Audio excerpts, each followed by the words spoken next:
예, 오늘 첫 소식은요. 제주에서 벌어진 일입니다. 지난 12일, 그러니까 지난 일요일 날 있었던 일인데요. 한 제주에 있는 숙박업소에서 신혼부부, 그중에 여성이 이 숙박업소 직원에게 폭언을 하며 환불을 요구한 사건이 알려지면서 현재 논란이 거세게 일고 있습니다.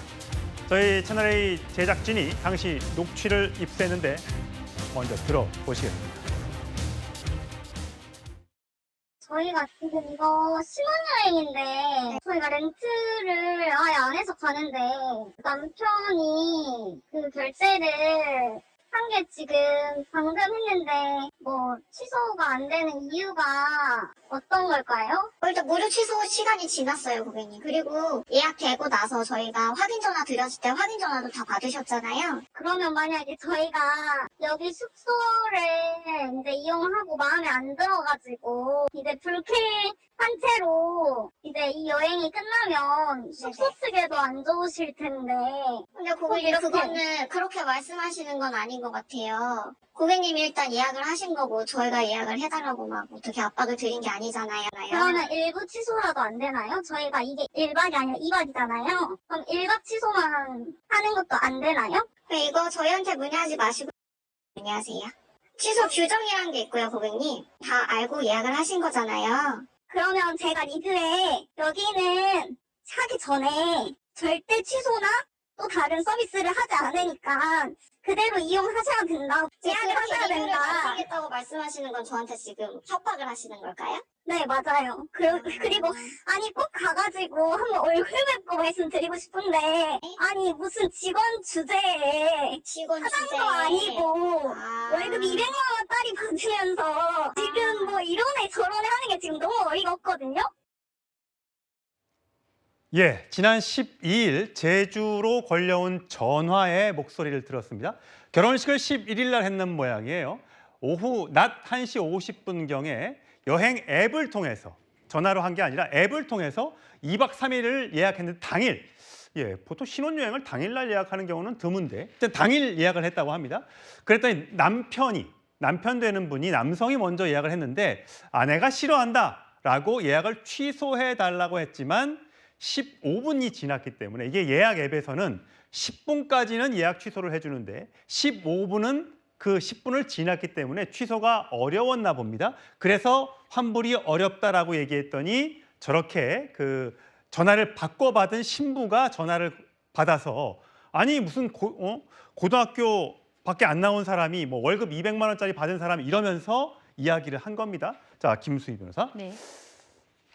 물론 다툼이 있을 수 있죠. 예약 앱인데 뭐 15분 만에 전화해서 좀 취소해주면 안 되겠냐. 그러면 좋은 말로 해도 되는데 굳이 리뷰를 안 좋게 쓸 수도 있다. 뭐 이렇게 얘기한 건 이건 뭐 협박입니까? 사실상 좀 감정이 악화됐던 상황인 것 같아요. 사실 지금 전화를 받으신 분은 직원이고 감정 노동자에 해당하시거든요. 그런데 이 지금 고객이 물론 취소가 안 돼서 신혼여행 때 머무르려고 했던 숙소가 당일 취소가 안 되다 보니 좀 화가 났던 상황은 있지만 그 과정에서 발언들이 너무나 큰 문제가 있었다고 보여지고요. 또 전화를 받았던 직원의 입장에서는 사실 그 고교밖에 안 나왔느냐, 그래서 월급 200만 원만 받지 않느냐, 너는 그런 일을 평생 해라. 이러한 발언들이 오고 갔습니다. 예. 그런 입장에서는 그리고 또 한 가지 더 이제 나쁜 리뷰를 남기겠다. 사실상 이걸 간접적으로 얘기했고 또 직접적으로도 협박에 맞다라고 인정하는 그 녹음도 저희가 들을 수 있었거든요. 예. 이런 경우에는 충분히 협박에 해당할 해악의 고지에 해당하는 상대방으로서는요. 그러한 협박죄에 해당할 여지가 매우 크다고 보여집니다. 예, 부정적 리뷰를 암시하고 리뷰로 협박하시냐라는 질문에 직원 주제에 월급 200만 원 받으면서 난 석사인데 넌 고졸 이런 발언을 했다는 거예요. 예, 목소리로 확인할 수 있었는데 이것뿐만이 아닙니다. 결국은 그래서 환불 처리가 안 되니까 결국은 그날 당일날 비행기를 타고 제주로 왔습니다. 와서도 여러 가지 옥신각신 상황이 발생해서 경찰까지 출동을 했다고 합니다. 또 발언 하나 들어보시죠. 진짜 교육을 잘못 받으셨어요? 교육 얘기가 왜 나올까요? 그쪽으로는 교육을 받아서 이러는 걸까요? 야, 니가 거기서 일하는 그 주제에 욕까지 겨우 거기서 일하는 주제에 야, 니 진짜 거기서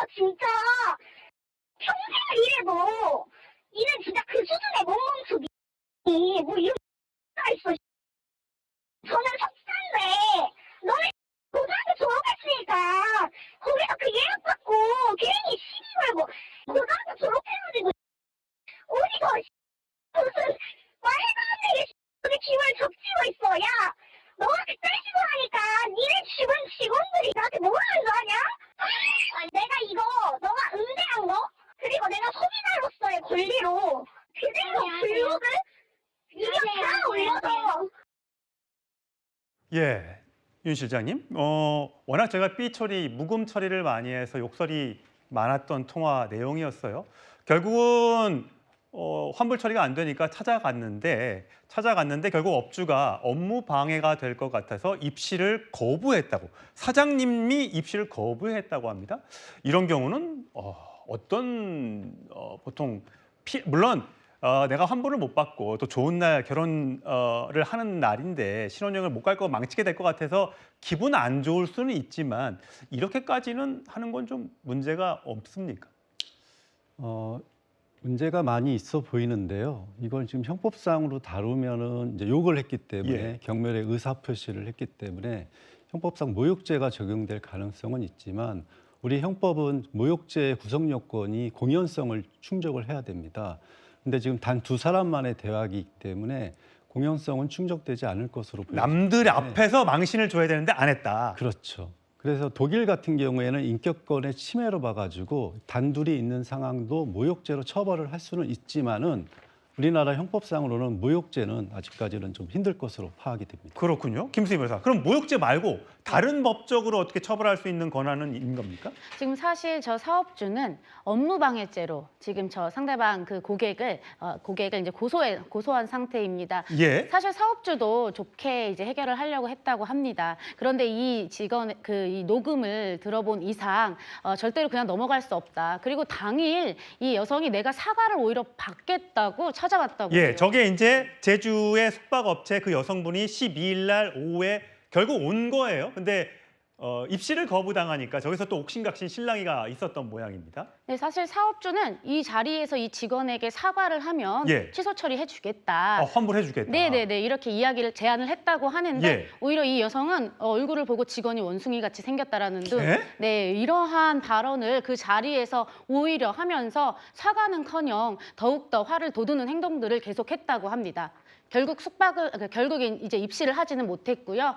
사업주는 업무방해죄로 고소를 했습니다. 입실을 못했으면 네. 어떤 숙박을 못했으니까 리뷰를 달 수는 없는 거잖아요. 네, 그래서 이 여성이 사실은 리뷰를 달겠다 이러한 사실을 고지를 했었잖아요. 예. 결국에는 본인의 블로그에 이 업소에 대한 나쁜 평가를 하는 입실을 막았다 이런 앞뒤 사실관계는 다 자르고요. 예. 본인의 입장에서만 이 입실을 막았다라는 그 업주, 사업소에 대한 나쁜 평가를 자신의 블로그에 상세히 올려서 또 2차 피해를 입혔다고 합니다. 예, 아무래도 업주 입장에서는 부정적인 리뷰나 이런 평가가 달리게 되면 사업하는데 굉장히 지장이 생기겠죠. 굉장히 심적으로 불편했을 것 같은데 그래서 제가 오늘 낮에 이 업체 해당 대표와 통화를 해봤는데 그 남편 결혼하신 분은 굉장히 이번 일에 대해서 미안해하고 사과할 의향이 있는데 아내 되실 분이 그런 마음이 없는 것 같다라고 이야기를 하셨대요. 그래서 이후에 이런 통화가 있었다고 합니다. 들어보시죠. 제가 또 남편분하고 또 통화를 했어요. 남편분도 처음에는 가족 편이라서 죄송하다는 말을 잘 못했는데 다음날 전화가 와서 대표님 정말 죄송합니다. 밤새도록 아내를 설득시켰으나 저만 거꾸로 욕을 먹었습니다. 그래서 저는 이런 여자는 못 살겠습니다 하면서 그냥 파혼 준비 중이고 손은 시고도 안 했고 그래서 아예 지금 연락도 안 하고 저번에 얘기했대요. 번역아저한테 이 여자는 못 살겠다. 결혼식은 아직 안 했었나 보네요. 네, 혼인신고 안 했답니다. 예, 업체 사장님의 이것도 주장이니까요. 남편분과 통화가 됐는데 결혼을 무효로 하겠다. 내가 아내의 이런 화내는 모습을 처음 봤다라고 이야기했다는 거예요. 저희가 물론 이 여성분, 그 신혼부부에서 이 피해를 입었다고 주장하시는 이 여성분에게도 저희가 통화가 되면 또 저희 하실 얘기가 있으면 그걸 다뤄드리겠습니다. 이건 어쨌든 해당 업체의 주장이니까요. 자, 그렇다면 아까 법적인 피해는 차치하더라도 요즘에 참 리뷰, 별점 이런 걸 통해서 음식점에 대해서도 숙박업소에 대해서도 우리가 평가할 수 있는 길은 여러 가지가 있잖아요. 네. 하지만 사장님들은 그렇지 못해서 오히려 우리가 피해를 당하고 있다. 이렇게 호소하시는 분들이 계시더라고요. 네, 맞습니다. 사실 최근에 이제 다양한 배달 앱이라든지 이런 소비자 리뷰를 남길 수 있는 앱들이 많이 있잖아요. 근데 소비자들은 자유자재로 이런 평가를 남길 수 있는 반면에 사실 업체 사장님들께서는 이러한 억울한 상황이 있었을 때 반대되는 이야기를 하기가 사실 쉽지는 않다고 합니다. 예. 그런데 어떠한 앱에서는 상호 평가가 가능한 앱도 있다고 예. 해요. 이런 것들이 좀 적용이 되면 또 좀 더 소통이 활성화될 거라고 보여지고요. 또 이 공연성, 아까 말씀 주셨지만 공연성이 해당되는 이러한 공공연하게 보여지는 앱에서 평가를 할 때는 상당히 주의하시고, 왜냐하면 범죄가 될 수 있기 때문에 명예훼손이라든지 모욕에 해당할 수 있기 때문에 좀 더 주의하셔야 할 것 같습니다. 예. 조금 전에 말씀드렸다시피 해명할 게 있으면 저희 톱 채널에게 제보를 주시면 저희가 해명도 꼭 다뤄드리도록 하겠습니다.